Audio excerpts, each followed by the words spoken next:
Mstaafu wa TOC, katibu mkuu mstaafu wa TOC, wajumbe wa kamati ya utendaji ya TOC, na ndugu waandishi wa habari ambao wako hapa. Kwa niaba yangu binafsi, ya rais ambaye anatambuliwa na IOC, tumekuja hapa na kamati leo, wajumbe wa kamati ya utendaji, kuja kukabidhiwa ofisi ya TOC. Tunashukuru sana viongozi wangu hao ambao binafsi wamenilea mpaka hapa ambapo nilipofikia. Nilikuwa katika uongozi uliopita, ni mjumbe wa kamati ya utendaji. Nimefanya kazi nao kwa muda mrefu kama alivyosema katibu hapa, kutoka kwenye TOC sasa hivi karibu miaka 24. Kwa hiyo na mimi miongoni mwao nilikuwa mjumbe wa kamati ya utendaji. Nashukuru sana kwa busara zao, na naendelee kuambia kuwa sisi wajumbe wa kamati ya utendaji pamoja na uongozi uliochaguliwa rasmi tarehe 5 mwezi wa 7, tuko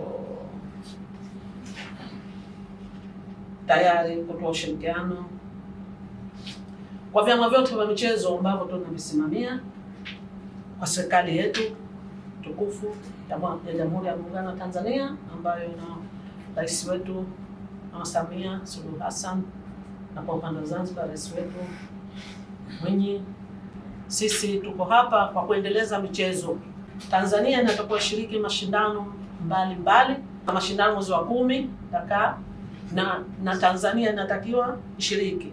Confirmation na mashindano ya Olympic 2028 inatakiwa ifanywe sasa hivi.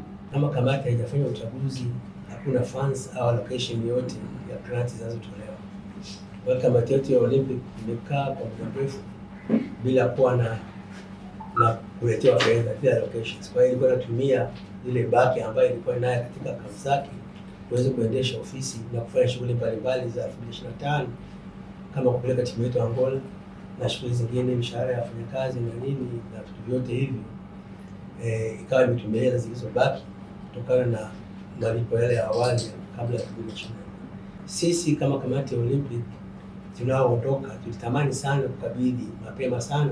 Hivi unajua kwa nini makampuni makubwa duniani hayaachi kujitangaza kila siku, licha ya kwamba tayari yanafahamika?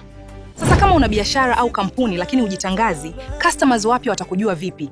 Na bila advertising, unategemea kukuza mauzo yako kwa njia gani? Ndio maana Global TV tunakupa nafasi ya kuitangaza biashara yako kwa audience kubwa ndani na nje ya Tanzania kupitia mitandao yetu ya kijamii.